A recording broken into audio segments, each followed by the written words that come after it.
할렐루야.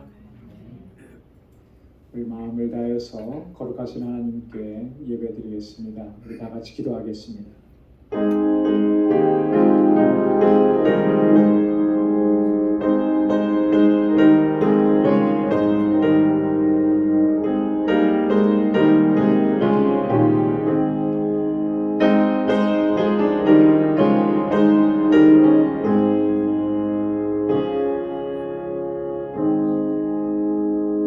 여호와 우리 하나님이여, 주께서는 저희에게 응답하셨고 저희의 행한 대로 갚기는 하셨으나 저희를 사하신 하나님이시니이다.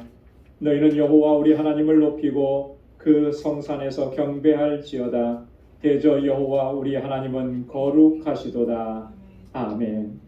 자비하시고 은혜가 풍성하신 만군의 주 여호와 하나님 아버지, 오늘도 주님의 사랑과 은혜 가운데 저희들을 지키시고 보호해 주셨다가 이 저녁에 다시금 거룩하신 주님 앞으로 인도해 주셔서 이렇게 하나님을 경배하고 찬양하며 예배케 하시니 감사합니다. 우리의 허물과 죄악을 고백하오니 우리 주님의 보혈로 씻어주시고 정결하게 하여 주옵소서. 온 마음을 다하고 힘을 다하여 하나님을 예배하게 하시고 구원의 기쁨과 감격 속에서 하나님을 찬양하는 저희들 되게 하여 주옵소서. 성령께서 우리 마음과 생각을 주장하여 주시고 오늘 이 예배를 기뻐 흠양하여 주옵시며 예비하신 주님의 은혜와 평강으로 가득히 채워 주옵소서. 예수님의 이름으로 기원하옵나이다. 아멘. 전능하사 천지를 만드신 하나님 아버지를 내가 믿사오며 그 외아들 우리 주 예수 그리스도를 믿사오니 이는 성령으로 잉태하사 동정녀 마리아에게 나시고 본디오 빌라도에게 고난을 받으사 십자가에 못 박혀 죽으시고 장사한 지 사흘 만에 죽은 자 가운데서 다시 살아나시며 하늘에 오르사 전능하신 하나님 우편에 앉아 계시다가 저리로서 산 자와 죽은 자를 심판하러 오시리라. 성령을 믿사오며 거룩한 공예와 성도가 설교통하는 것과 죄를 사하여 주시는 것과 몸이 다시 사는 것과 영원히 사는 것을 믿사옵나이다. 아멘. 찬양으로 하나님께 영광 돌리겠습니다. 목마른 사슴.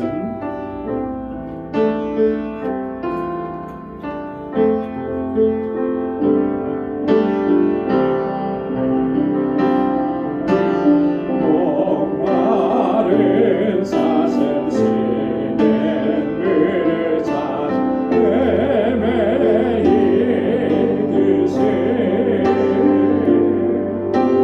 내 영혼 주를 찾기에 갈망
금보다 귀한 나의 주님 내게 만족 주신 주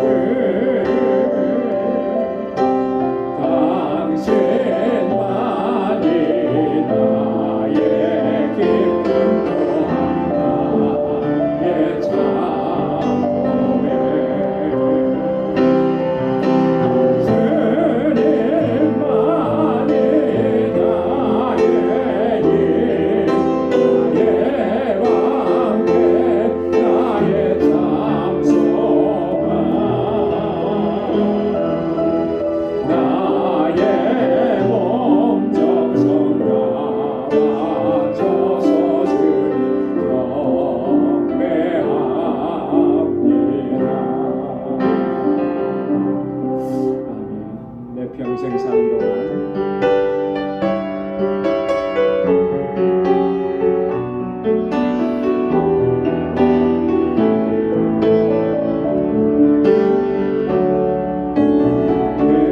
평생 사는 동안 주 찬양하리 여호와 하나님의 주를 찬양하리 주님을 묵상하니 즐겁도다 내 영혼 주 안에서 참 기쁘리 내 영혼아 주님을 송축하라 내 영혼아 주님을 찬양하라 내 영혼아 주님을 송축하라 내 영혼아 주님을 찬양하라 내 평생 사는 동안 주 찬양하리 여호와 하나님의 주를 찬양하리 주님을 묵상하니 즐겁도다 내 영혼 주 안에서 참 기쁘리 내 영혼아 주님을 찬양하라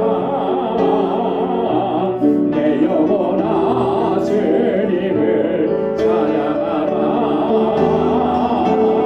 내 영혼아 주님을 송축하라 내 영혼아 주님을 찬양하라 내 평생 다시 한 번요 내 평생 사는 동안 주 찬양하리 여호와 하나님의 주를 찬양하리 주님을 묵상하니 즐겁도다 내 영혼 주 안에서 참 기쁘리 내 영혼아 주님을 송축하라 내 영혼아 주님을 찬양하라 내 영혼아 주님을 송축하라 내 영혼아 주님을 찬양하라 내 영혼아 주님을 찬양하라 아멘. 우리의 온 마음을 다해서 주님을 찬양하기 소원합니다.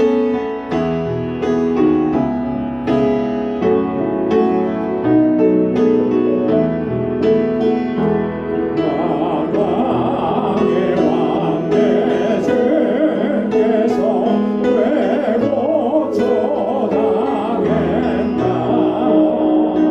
이 벌레가 된나 위에 그 보혈을 흘렸네 십자가 내가 처음 볼 때에 나의 맘에 큰 고통 사라져 온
소망합니다.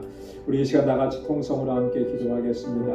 우리 교회를 위해서 우리 교회에 주신 사명을 잘 감당하는 우리 믿음의 공동체가 되도록 하나님께서 세워주신 주의 종들과 하나님의 귀한 청지기들을 위해서 우리 함께 기도해 주시고, 우리 특별히 주일학교와 유스그룹과 EM을 위해서 우리 교사들과 전도사님을 위해서 함께 기도해 주시고, 우리 선교의 사명 잘 감당하는 우리 공동체 되고, 우리 선교사님들을 위해서 우리 알라미다 광주교회, 우리 힐과 루레타 우리 사역자들을 위해서 단기 선교를 준비하고 있는데 준비하는 모든 과정에 하나님 은혜 허락해 주시기를 위해서 기도해 주시고, 우리 지체들을 위해서 기도하실 때 특별히 육신의 연약함과 또 경제적인 어려움과 여러 가지 삶의 질고로 인해서 주님 앞에 부르짖는 우리 사랑하는 권속들 하나님께서 은혜 주시기를 위해서 기도해 주시고, 이 시간 우리 앞에 주님 앞에 가지고 난 우리의 간절한 기도의 제목으로 다 같이 통성으로 함께 아뢰겠습니다.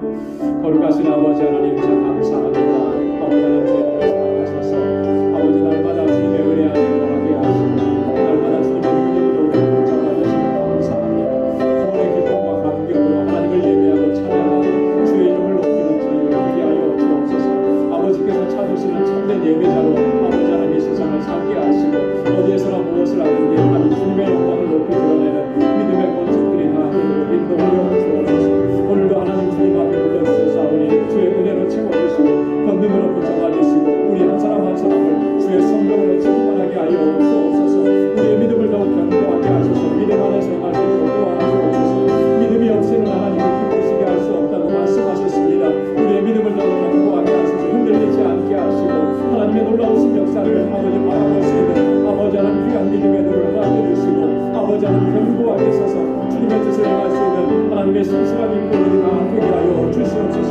우리 광주교회가 하나님 견고하고 든든하게 서서 주님의 주신 사명을 잘 감당하고 영혼 구원의 사명을 온전히 감당하게 하여 주옵시고, 세워주신 주의 종들과 하나님의 신실한 인물들에게 능력과 권능으로 함께하여 주옵소서. 우리 온 성도들이 마음과 뜻을 같이 할 수 있도록 은총을 더하여 주시고 아름다운 사랑의 공동체를 세워가시도록 도와주옵소서. 아버지 하나님, 우리 주일학교와 유스그룹과 EM 하나님 이곳으로 자라나는 우리 사랑하는 자녀선들을 붙잡아 주시고 정말 하나님 믿음 안에서 견고하게 서서 이 세대의 하나님의 귀한 일꾼들로 다 쓰임받게 하시고, 저희를 위해서 수고하고 애쓰는 우리 전도사님과 모든 교사들 능력의 장중에 붙들어 주옵소서. 그 수고와 아버지 하나님 어지럽지 않게 하셔서 하나님 날로 구원하고 성장하게 하옵소서. 오 하나님 아버지 하나님, 우리 광주 공동체 정말 주신 아버지 선교적 사명 잘 감당할 수 있게 하옵소서. 우리 선교사님들 강건하게 붙잡아 주시고 능력으로 역사하여 주시옵소서. 아버지 그 사역자마다 하나님 놀라우신 승리의 역사를 더하시고 아버지 하나님 주님의 역사하시고 날마다 풍성하게 일어나도록 도와주옵소서. 아버지 하나님, 우리 하나님의 왕국교회 주님 세우셨습니다. 아버지께서 장중에 붙들어주시고 견고하게 세우소서. 그 지역의 영혼들을 구원하는 구원의 방으로 우뚝서게 하여 주옵소서. 우리 일과 우리 딸 그리고 모든 동역자들 주의 종들에게 능력과 권능으로 함께하시고 날마다 모이기를 아버지 힘쓰게 하시고 차가워지게 하시고 아버지 필요한 모든 것들을 채워주셔서 부족함이 없게 하여 주옵소서. 우리 아버지 하나님 광주의 권속들 한 사람 한 사람 아버지 하나님 저들을 장중에 붙들어 주시옵소서. 연약한 가운데 하나님 앞에 부르짖는 심령들마다 주님의 치료와 회복의 은혜를 허락하여 주옵시고 아버지 하나님 인생의 곤고한 삶 속에서도 소망의 주님을 놓지 않게 하시고 눈을 들어 하늘을 바라보게 하시고 주님의 약속을 붙잡고 믿음으로 살아가는 주의 능력이 되게 하여 주옵소서. 저의 믿음을 더욱 견고하게 하셔서 어떠한 시험과 환난에도 넉넉히 이기고 승리하게 하시고 아버지 하나님 이 믿음의 여정을 끝까지 승리하게 달려갈 수 있도록 도와주시고 하나님께 영광 돌리는 삶을 살아가도록 인도하여 주옵소서. 우리 사랑하는 성도들의 가정과 직장과 생업의 터전을 견고하게 붙들어 주옵시고 우리의 끊어진 삶을 살아가기에 부족함이 없게 하여 주옵소서.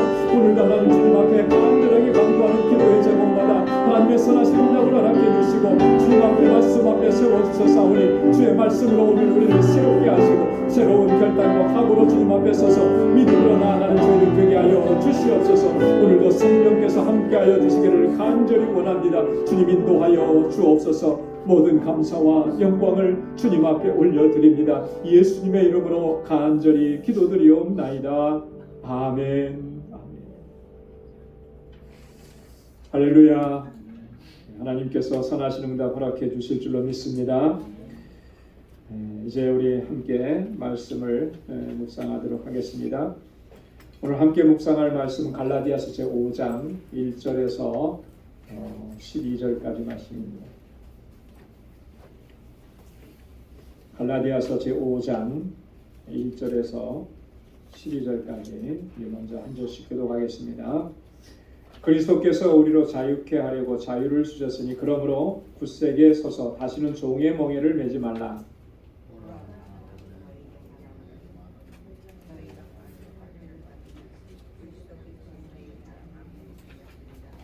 내가 할례를 받는 각 사람에게 다시 증거하노니 그는 율법 전체를 행할 의무를 가진 자라.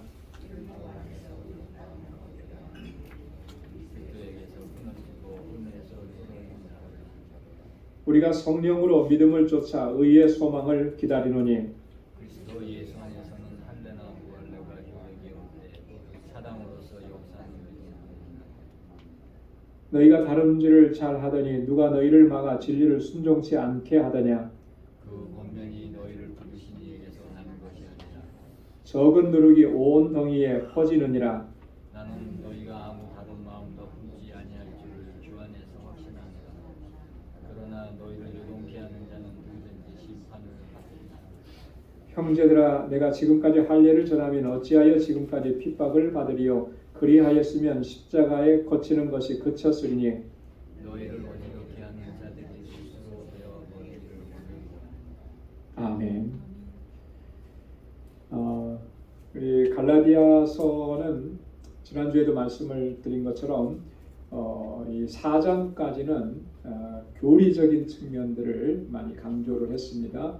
그리고 그 교리의 그 핵심적인 내용, 주제는 이신칭의라고 했어요. 믿음으로 말미암아 구원함을 얻는다. 그런데 지난주일에 우리가 말씀을 나눈 것처럼 그 4장 마지막의 부분에 가서는 사도 바울이 하갈과 사라 이 두 사람을 예로 들어서 율법과 복음의 이런 차이점을 설명을 해줬습니다. 그래서 사라를 통해서 난 이삭만이 약속의 자녀라고 하는 것이죠. 자유하는 여자에게서 난 그 이삭만이 하나님의 유업을 이을 자다. 그래서 우리가 복음으로만 우리가 하나님의 유업을 이을 수가 있다라고 하는 것, 그것을 강조했습니다. 자, 그러면서 31절에 뭐라고 얘기했냐면요. 그런즉 형제들아, 우리는 계집종의 자녀가 아니요 자유하는 여자의 자녀니라. 이게 굉장히 중요한 선언이에요. 자유하는 여자의 자녀다라고 하는 거예요. 그래서 이 말씀을 이어서 오늘 1절 말씀에 보면 뭐라고 얘기하냐면 그리스도께서 우리에게 자유케 하려고 자유를 주셨다 이렇게 말씀을 하고 이제 시작을 합니다. 그래서 이 갈라디아서를 다른 그 이름을 붙여주는 명칭이 하나 있습니다. 그게 뭐냐면 자유의 대헌장이다라고 하는 이름. 자유의 대헌장. 하나님께서 예수 그리스도를 통해서 우리 그리스도인들에게 하나님의 자녀들에게 주신 그 자유를 선언하고 선포하는 것입니다. 그 자유가 뭐냐라고 하는 것을 여기에서 설명을 하는 것이죠. 뭐로부터 자유냐? 여러분, 우리가 예수 믿고 구원함을 얻었다라고 하는 것은 다른 말로 표현하면 자유를 얻은 거거든요. 자유를. 근데 사실 우리가 그 자유를 얻었다라고 하는 것을 좀 이렇게 실감을 하지를 못해요. 왜 그러냐면 어떻습니까? 이미 우리는 삶에 있어서 뭘 누리고 삽니까? 자유를 누리고 살아요. 그렇죠? 자유민주주의 국가에서 살고 있어요. 그러니까 내가 어디에 묶여 있고 얽매여 있었다라고 하는 생각이 없죠. 태어나면서부터 자유주의 국가 안에서 살았으니까. 그러니까 이 자유를 주셨다라고 하는 것이 어쩌면 우리 안에 이렇게 딱 이렇게 마음에 새겨지도록 다가오지 않을 수도 있습니다. 그런데 이것은 굉장히 중요한 부분이에요. 그리스도를 통해서 우리에게 자유를 주셨다라고 하는 것이 정말 그 자유가 우리가 경험되어지고 인식되어지고 그래서 그것 때문에 우리가 아멘 할 수 있고 감사하면서 살아갈 수 있는 거. 이게 굉장히 우리 신앙생활에서 중요한 부분인 것입니다. 그래서 오늘 본문은 우리에게 굉장히 정말 중요한 내용들을 많이 전해준다라고 하는 것이죠. 전체적인 그 주제를 보면 세 부분으로 좀 나눠볼 수가 있는데요. 지금 말씀드린 것처럼 1절, 이 한 절 자유에 대한 선포 이것을 따로 떼어볼 수가 있고요. 그 다음에 이제 2절부터 6절까지 바울이 그런 얘기를 합니다. 너희가 만일 할례를 받으면 다시 이 할례를 받고 율법주의로 돌아가게 되면 어떤 결과를 초래하게 될 것인지를 이제 바울이 얘기하는 것입니다. 그러면서 또 세 번째 단락에서는 너희가 지금까지 참 신앙 안에서 믿음 안에서 복음 안에서 잘 달려오더니 누가 너희를 꾀고 누가 너희를 막았느냐, 누가 너희를 이렇게 막 흔들어 놓았느냐, 너희를 흔들어 놓은 그 사람들은 반드시 하나님의 진노 아래 놓이게 될 것이다라고 하는 것. 그래서 본문에 보면요, 우리가 이따가도 좀 살펴보겠지만 바울이 굉장히 좀 시니컬한 표현을 사용합니다. 바울이 이런 표현도 썼나 싶을 정도로. 그래서 율법주의자들이 주장하고 갈라디아 교회 성도들을 막 흔들어 놓고 그렇게 했던 것에 대한 결과를 바울이 그렇게 선언을 하는 거예요. 그거 이따 한번 더 살펴보겠습니다. 자, 그러면 우리 1절부터 한번 보겠습니다. 그리스도께서 우리로 자유케 하려고 자유를 주셨으니 그러므로 국색에 서서 다시는 종의 멍에를 매지 말라. 여러분, 그리스도께서 우리에게 주신 자유는 어떤 자유입니까? 죄와 사망의 법으로부터 자유죠. 본질적인 거예요. 또 하나 여기서 바울이 어떤 자유를 얘기하느냐 하면 율법의 정죄로부터의 자유를 얘기하는 거예요. 그죠? 지금 바울이 지금 누구와 대항해서 지금 싸우는 거예요? 이 갈라디아 교회 성도들을 미혹하고 흔들었던 유대 율법주의자들과의 싸움이잖아요. 근데 그 율법이라고 하는 것의 특징이 뭐라 그랬습니까? 율법은 정죄하는 기능이 있다 그랬죠. 그래서 율법은 정죄의 기능을 통해서 죄를 깨닫게 하는 거예요.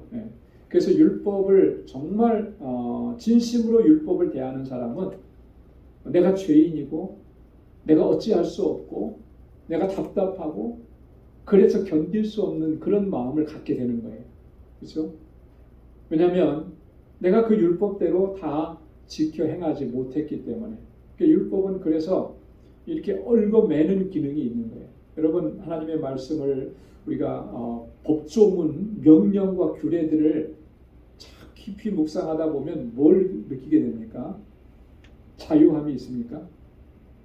명령을 대하면 어느 순간인가는 자유함이 사라져요. 그죠? 그리고 그 명령 앞에서 내가 겸손해질 수밖에 없는 거죠. 왜냐하면 나는 그렇게 살지를 못했으니까. 그런 것들을 경험을 하게 되는 거예요. 그런데 그리스도께서 우리에게 자유함을 주신 거예요. 우리의 능력과 우리의 힘으로는 그 틀을 벗어날 수가 없는데 주님이 대신 그것을 대신 짊어져 주셨고 그러면서 우리에게 자유함을 주셨어요. 그래서 예수 그리스도 우리 주님께서 이루신 그 역사를 믿기만 하면 믿음으로 응답하고 나아가면 우리가 주님이 주시는 자유함을 누릴 수 있게 하시고 그 자유함 속에는 뭐가 담겨져 있는 것입니까? 참 기쁨이 담겨져 있는 것이죠. 그 기쁨을 누릴 수 있도록 역사하신다라고 하는 거예요. 그래서 우리를 자유케 하신 것은 율법의 정죄로부터 자유고 죄와 사망의 법으로부터 해방시켜 주는 겁니다. 그래서 바울이 로마서 8장 1절로 2절 아주 위대한 선언을 하죠. 이거는 우리가 항상 기억하고 또 가능하다면 암송해야 돼요. 아마 거의 대부분 암송하실 건데요. 그러므로 이제 그리스도 예수 안에 있는 자에게는 결코 뭐가 없다 그랬죠? 정죄함이 없다 그랬습니다. 그리스도 예수 안에 있는 생명의 성령의 법, 주님 안에는 생명의 성령의 법이 있어요. 그 법이 우리를 죄와 사망의 법에서 해방시켜 주셨다. 자, 그러니 너희는 다시는 뭘 매지 말라고요? 종의 멍에를 매지 말라. 이 종의 멍에라는 게 뭐겠습니까? 율법주의로 돌아가는 거예요. 율법주의. 여러분 율법주의의 핵심은 뭐라 그랬죠? 공로 사상이라 그랬잖아요. 그죠? 내 힘으로, 내 의지로, 내 공로로, 내 능력으로 구원을 이루려고 하는 것이 그 핵심적인 내용이에요. 그리로 돌아가는 것을 바울은 뭐라고 설명하냐면 종의 멍에를 매는 것이다. 자유함을 잃어버리는 것이다 라고 하는 거죠. 그러면서 이제 2절부터 6절까지 내가 만약에 너희가 만약 할례를 받으면 어떻게 되겠느냐, 아주 중요한 얘기를 합니다. 2절에 보면 자, 보라 나 바울은 너희에게 말하노니 너희가 만일 할례를 받으면 그리스도께서 너희에게 아무 유익이 없으리라. 너희가 할례를 받으면, 자, 할례를 받는다라고 하는 건 뭐예요? 너희가 율법주의로 회귀하고 율법주의로 돌아가게 되면 이 율법주의의 핵심적인 내용은 뭐냐면 할례에 있는 거거든요. 할례. 이 할례를 당시 유대 율법주의자들은 구원의 조건으로 생각을 한 거예요. 그래서 할례 없는 백성하면 그 다른 말로 뭐가 되느냐면 저주받은 백성이라는 의미가 담겨져 있는 거예요. 그래서 굉장히 이게 정말 심각한 그런 저주의 선포죠. 할례 없는 백성, 할례 받지 못한 백성, 이런 말은 그런 의미를 담고 있는 거예요. 왜냐하면 할례 자체를 구원의 조건으로 생각하기 때문에 이제 그런 것입니다. 자, 근데 너희가 만약 할례를 받으면, 자, 그리스도께서 너희에게 아무 유익이 없으리라. 너희가 다시 율법주의로 돌아가게 되면, 그러면 그것은 곧 뭐를 얘기하는 거냐면 그리스도께서 십자가의 죽으심을 통해서 이루신 그 구원의 사건, 구원의 놀라우신 은총과 그 역사를 무시하고 내팽개치는 그런 결과를 초래하는 것이다. 그래서 그리스도께서 너희에게 아무런 유익이 없는 것이다, 이렇게 얘기하는 것입니다. 자, 그래서 3절에 다시 한번 강조합니다. 내가 할례를 받는 각 사람에게 다시 증거하노니 그는 율법 전체를 행할 의무를 가진 자라. 자, 보십시오. 내가 할례를 받는 각 사람에게 다시 증거한다 그랬습니다. 할례를 주장하는 그 사람들 앞에서 내가 다시 증거한다. 그들은 할례를 받고 할례로 말미암아 구원의 조건을 충족시키려고 하는 그 사람들은 똑바로 알아야 된다는 거죠. 이게 뭐냐면 그들은 율법 전체를 행해야 할 의무를 지닌 자라, 이런 의미예요. 다시 증거한다 그랬죠. 바울이 지금까지도 계속 강조해왔는데 다시 또 다시 강조하겠다라고 하는 거예요. 증거한다라고 하는 이 말은 증인이 보는 앞에서 내가 말한다, 그렇게 얘기하는 거예요. 예. 여러분, 이게 증인들이 보는 앞에서 내가 얘기할 때 거짓을 얘기할 수가 있겠습니까? 증인이 있는데요. 거짓을 얘기하면 거짓을 얘기하는 것이 그대로 다 발각되는 거죠. 증인이 거기서 얘기할 거예요. 저 사람이 말하는 거 다 거짓말입니다. 그러니까 증인 앞에서 내가 얘기하는 것은 진실하고 참된 걸 얘기할 수밖에 없는 거죠. 자, 근데 바울이 여기서 증인이 지켜보는 가운데서 말한다, 이 의미를 가지는 증거한다 라고 하는 말을 어떤 의미로 바울이 사용하느냐면 그 증인으로 모신 분이 누구라고 얘기하는 거냐면 바로 예수 그리스도라고 하는 거예요. 그리스도를 증인으로 모신 가운데서 내가 지금 이 말을 하는 것이다 라고 얘기하는 거예요. 그러니까 그리스도께서 증인이 되시는데 내가 지금 이 선언하고 선포하는 이 말은 거짓일 수 없다라고 하는 거죠. 참말을 얘기한다라고 하는 거예요. 그러면서 할례를 받는 각 사람들, 그 사람들은 율법 전체를 행할 의무를 가진 자라. 여러분, 이 율법이라고 하는 것의 특징이 하나 있습니다. 율법은 굉장히 많은 조항들이 다 율법이 있잖아요. 자, 근데 율법은 예를 들어서 100개가 있다고 쳐요. 자, 100개 중에서 99개는 지키고 하나를 지키지 않으면 그 사람은 어떻게 되는 것이겠습니까? 그래도 99%는 지켰으니까 참 잘했어요가 될까요? 안 되는 거예요. 그죠? 99개를 잘 지키고 하나라도 범하게 되면 그 사람은 율법을 범한 사람이 되는 겁니다. 바로 그런 의미예요. 율법 전체를 행할 의무를 지닌 자라. 근데요, 사실 우리 인간이 아무리 최선을 다하고 아무리 열심히 한다고 해도 여러분 이 율법을 온전히 다 지킬 수가 있겠습니까? 그렇게 지킬 수가 없죠. 우리 한계가 다 있는데요. 그죠? 네. 아담과 하와가 하나님 앞에 범죄한 이후로 우리 모든 인류는 다 죄 가운데서 출생을 하는데 이 자연인 죄인으로 태어난 인간은 다 이런 한계를 가지고 있어요. 아무리 선하고 아무리 착하게 해도 율법을 다 지킬 수가 없는 거죠. 자, 그렇기 때문에 율법의 요구를 충족시킬 수 있는 사람은 아무도 없는 거예요. 그럼에도 불구하고 율법 아래서 살아가려고 합니다. 율법을 통해서 율법을 지킴으로 인해서 내가 의롭다함을 얻으려고 한다면 그것은 결국 실패할 수밖에 없더라. 실패하게 되면 그 결과는 뭐가 찾아오는 거겠습니까? 율법을 지키지 못했으니까. 그에 합당한 벌을 받게 되는 거죠. 하나님의 진노 아래 놓일 수밖에 없다라고 하는 거예요. 야고보서 2장 10절로 11절에 보면 야고보가 아주 정확하게 우리에게 설명을 해줍니다. 누구든지 온 율법을 지키다가 그 하나에 거치면 모두 범한 자가 되나니. 그죠?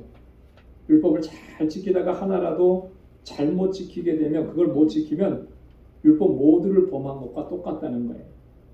자, 간음하지 말라 하시니가 또한 살인하지 말라 하셨은즉 내가 비록 간음하지 아니하여도 살인하면 그건 뭐예요? 율법을 범한 자가 되느니라.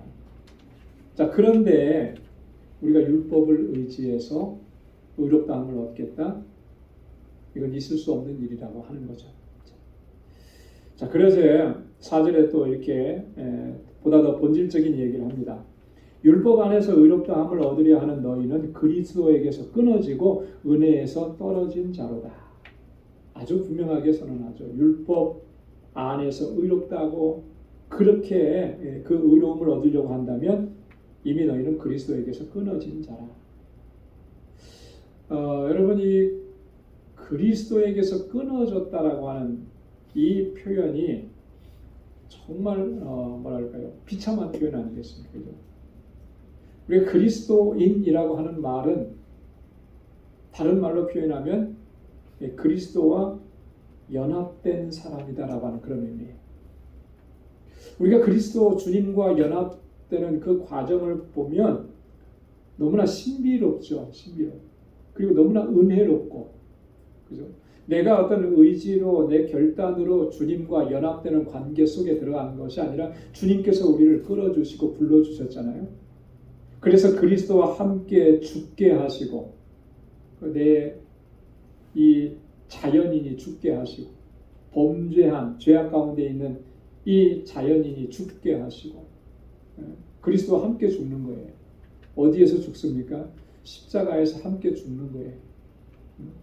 그리고 나서 그리스도와 함께 우리를 다시 살리셨잖아요. 주님 부활하신 그 부활의 은혜에 우리가 참여하게 하십니다.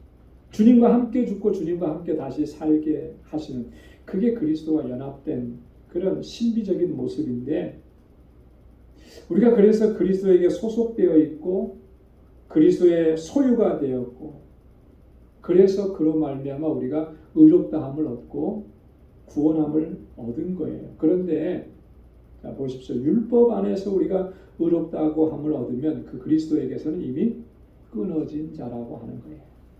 이 끊어졌다라고 하는 말은 다시 붙일 수 있느냐 하면 붙일 수 없다라고 하는 의미를 가지고 있는 거예요. 다시는 그리스도의 은혜를 맛볼 수 없는 그런 처지가 되었다라고 하는 말이 끊어졌다라고 하는 말에 담고 있는 의미라고 하는 거예요. 자, 그러니까 이게 얼마나 정말 처참한 결과를 가져오는 은혜에서 떨어진 자라고 하는. 여러분, 이 은혜라고 하는 게 뭘 얘기하는 거겠습니까? 어떤 은혜예요? 우리가 흔히 말하는 하나님의 은혜입니다라고 하는 그런 은혜인가?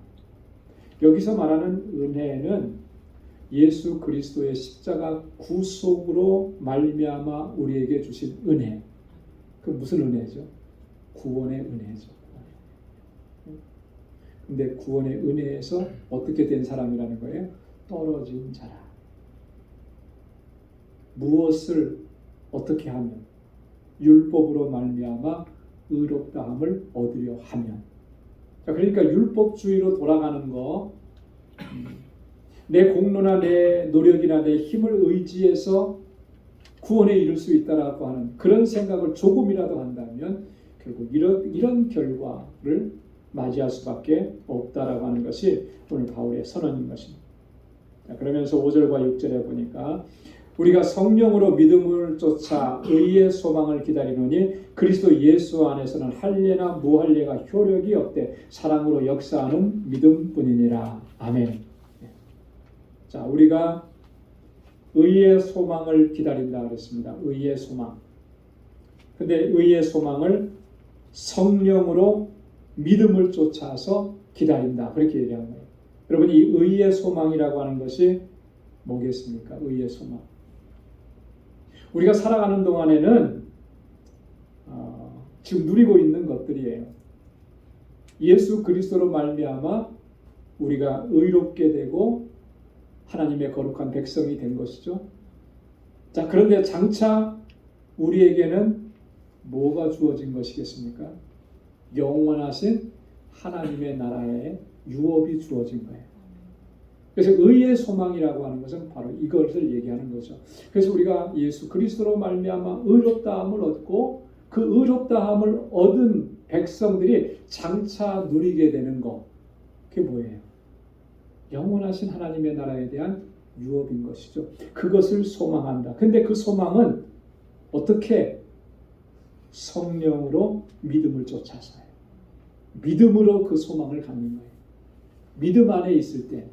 자, 그런데 그 믿음은 성령의 역사하심으로 말미암는다라고 하는 것이 바울의 이야기인 것입니다.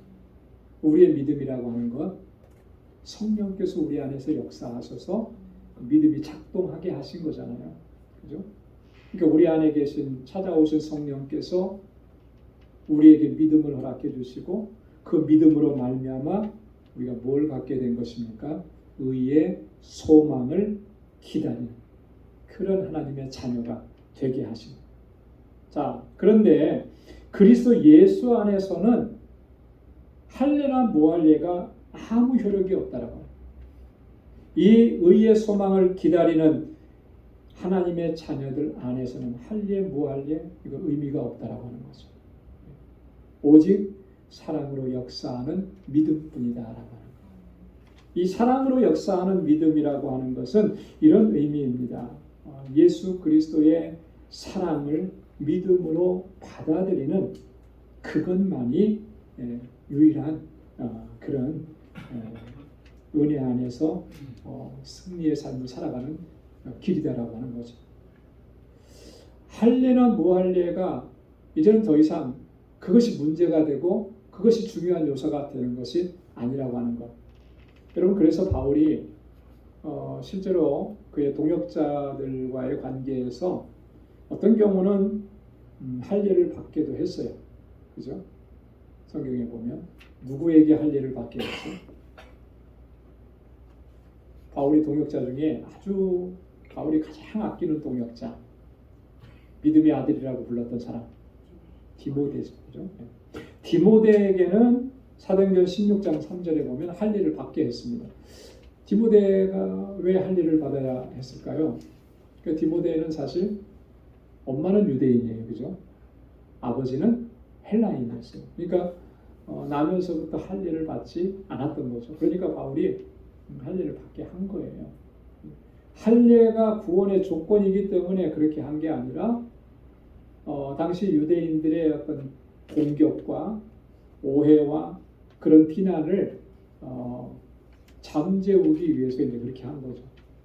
자, 근데 반대로 어떤 경우는 또 할례를 받지 않게 했어요.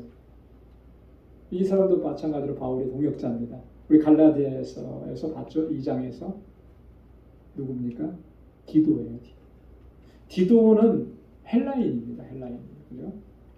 그 디도를 제자로 삼고 디도와 함께 동역을 하면서 갈라디아서 2장 3절에 보니까 디도 같은 경우는 할례를 하지 않았어요. 할례를 받을 필요가 없다고 얘기한 거죠.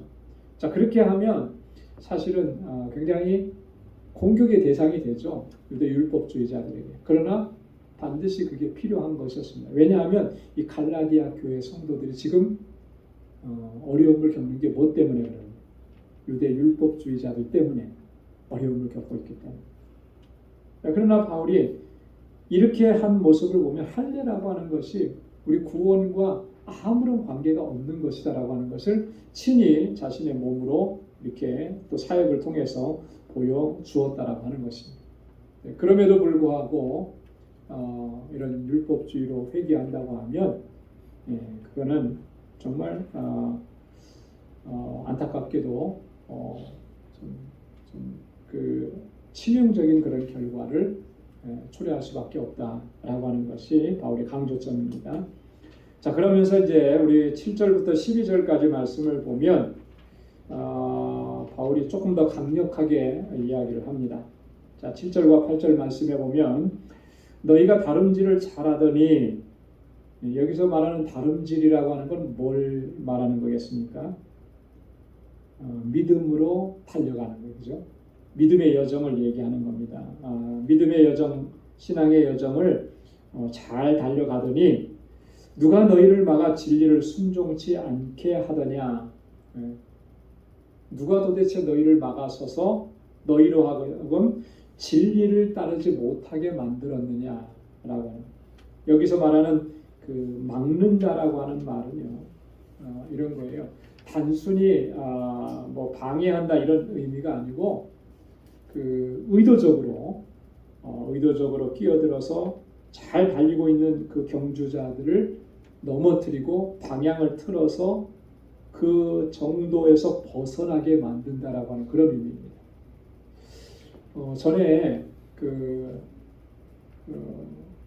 어떤 뉴스를 보는데 그 마라톤 경기를 하는데 거의 이제 결승점 가까이 왔어요. 이게 어느 나라에서 한 건지 모르겠는데 좀 다 잊어버렸는데요.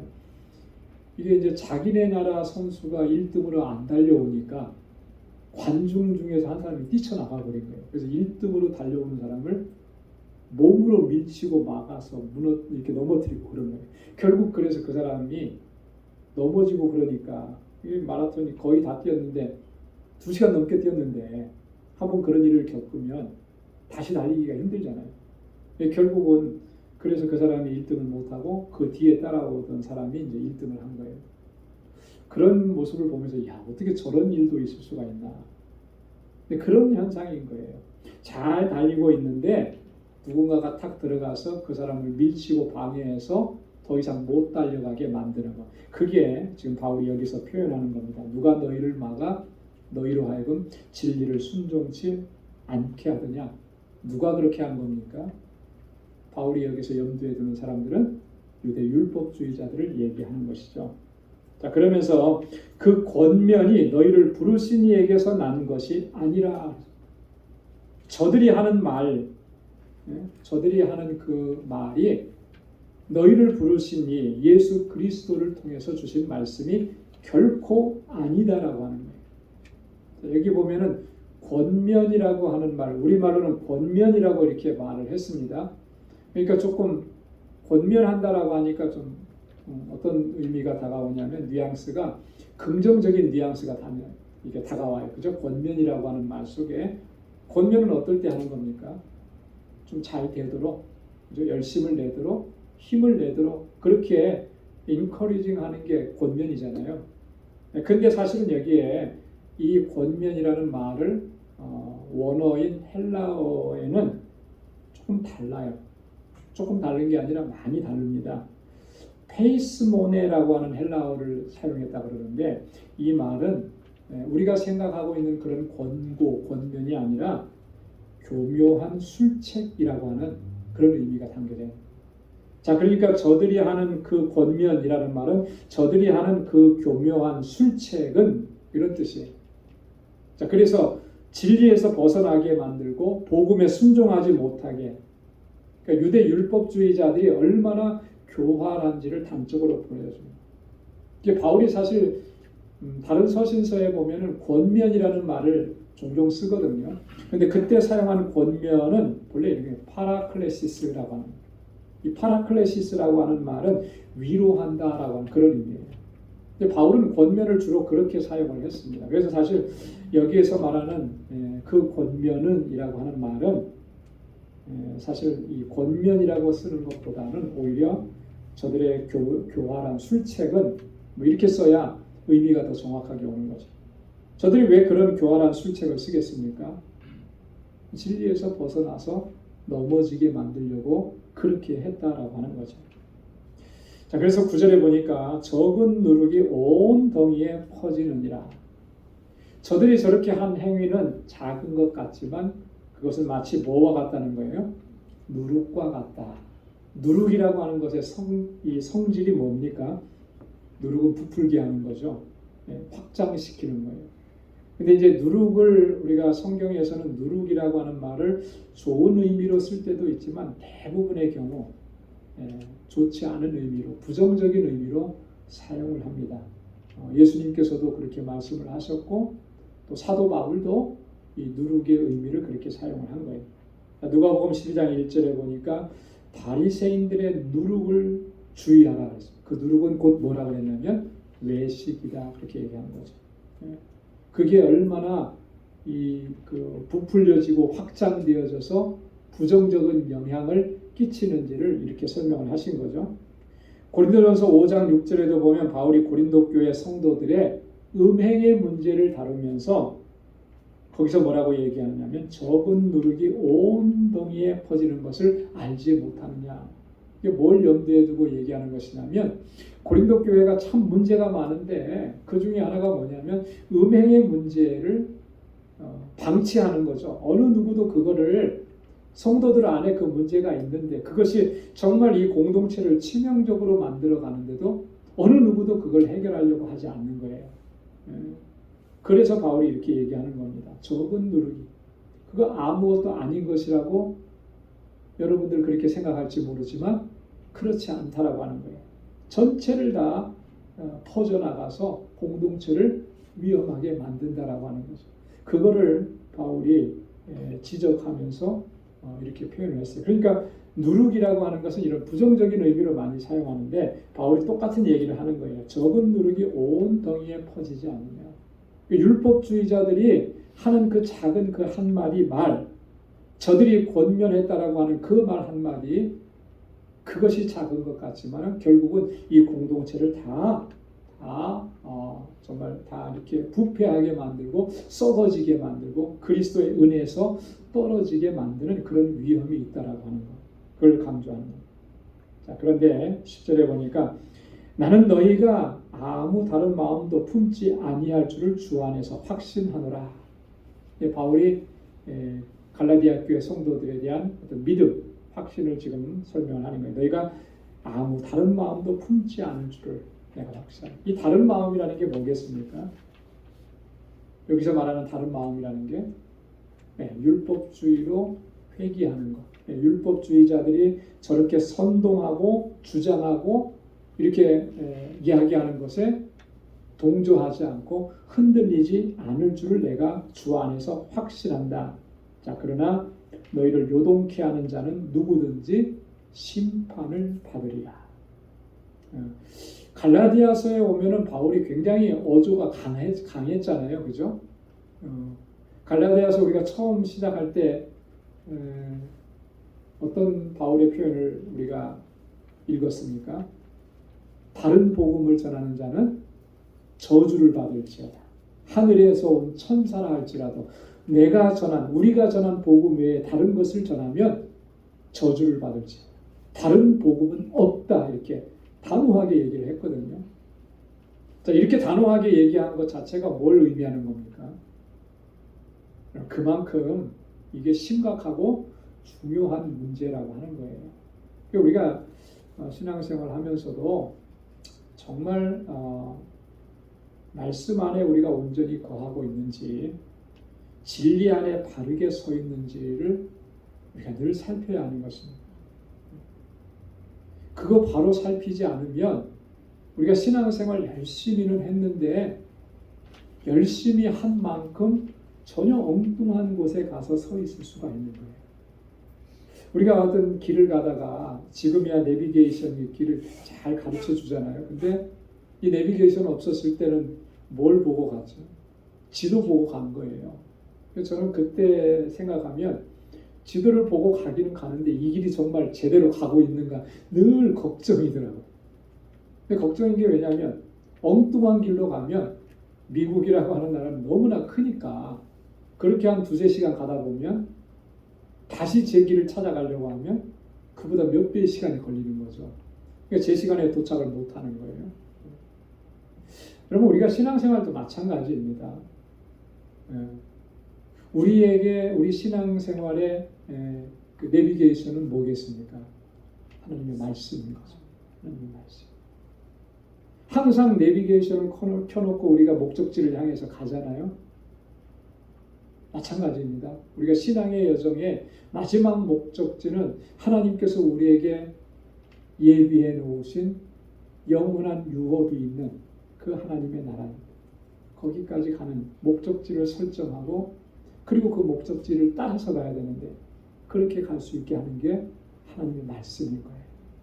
그래서 그 말씀 안에서 늘 묵상하고 연구하고 말씀을 상고하고 그렇게 하나님의 뜻을 따라서 가야 할 줄로 믿습니다. 자, 그러면서 11절에 보니까 형제들아 내가 지금까지 할례를 전하면 어찌하여 지금까지 핍박을 받으리요 그리하였으면 십자가에 거치는 것이 그쳤으리니. 바울이 갑자기 이 얘기를 왜 하느냐면요. 자, 지금까지 할례를 전하면 내가 어째서 지금까지 핍박을 받았겠느냐.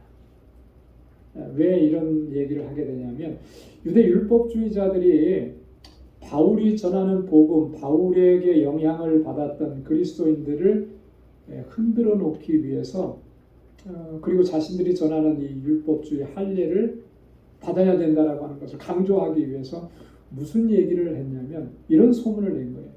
바울도 유대인이다. 바울도 율법에 정통한 사람이다. 근데 바울이 분명히 얘기했다. 바울도 너희가 할례를 받아야 된다고 얘기했다. 이렇게 소문을 낸 거죠. 지금이야 그 소문을 그렇게 냈으면은 그거를 확인해 보는 게 쉽죠. 정말 그런 말 했습니까? 전화 한 통하면 다 되잖아요. 근데 그 시대는 그렇지가 않은 거예요. 그죠? 자, 그러니까 바울도 이런 얘기를 했어? 안 믿는 사람도 있겠지만 또 믿는 사람이 상당히 많아졌던 거죠.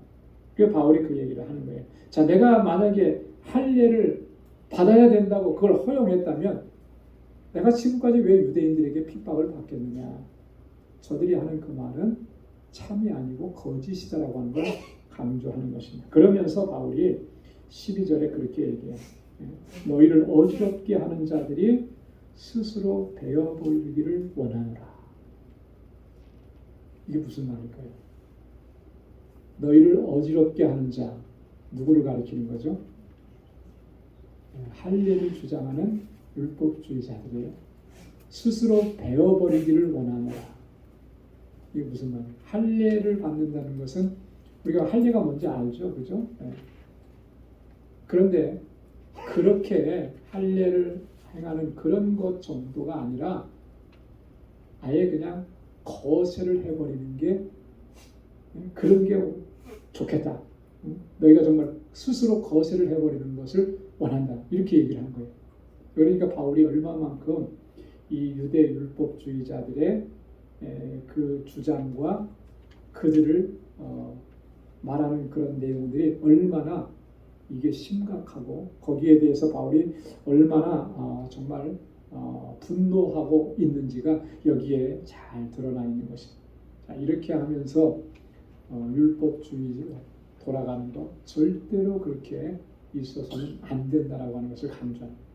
그래서 너희가 정말 그리스도를 통해서 얻은 이 구원, 이 구원의 기쁨과 감격 늘 간직하고 그 은혜 안에서 하나님을 영화롭게 하고 주님을 찬양, 믿음의 길로 온전히 걸어가기를 힘쓰라고 하는 그런 권고의 말씀입니다.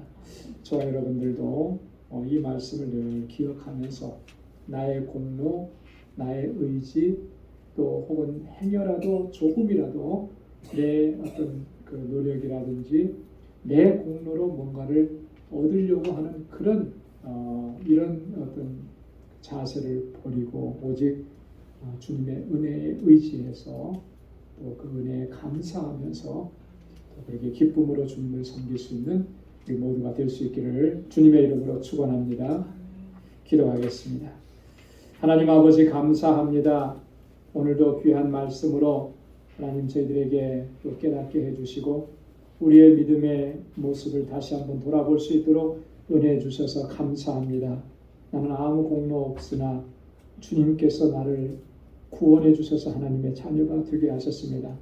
허물과 죄로 죽었던 저희들, 소망이 없었고 하나님 아무것도 바랄 것이 없는 그러한 상태에 있었던 저희들을 불쌍히 여겨주셔서 주님 우리를 찾아와 주시고 이 죄와 사망의 법에서 건져내어 주셔서 생명의 성령의 법으로 우리를 자유케 하시고 해방을 허락해 주셔서 감사합니다. 이 자유함을 항상 간직할 수 있도록 도와주시고 구원의 기쁨과 감격 속에서 하나님을 찬양하고 주의 이름을 높이며 아버지의 뜻을 쫓아서 믿음으로 살아가는 우리의 삶이 되도록 인도하여 주옵소서. 우리 사랑하는 성도들의 삶 속에 늘 동행하시고 지켜주셔서 주님의 능력으로 승리하는 삶을 살게 하시고 언제 어디서나 하나님께 영광 돌리기에 부족함이 없는 저의 믿음의 여정이 되도록 인도하여 주옵소서. 이제는 우리 주 예수 그리스도의 무한하신 은혜와 하나님 아버지의 크고 놀라우신 사랑과 성령의 위로 교통 충만하심의 역사가 하나님 구원의 기쁨과 감격 속에서 하나님을 예배하고 주님의 뜻을 온전히 순종하며 믿음으로 살아가기로 결단하는 우리 방주의 모든 믿음의 권속들과 저들의 가정과 직장, 생업의 터전 위에 이제로부터 영원까지 함께 하시기를 간절히 축원하옵나이다. 아멘.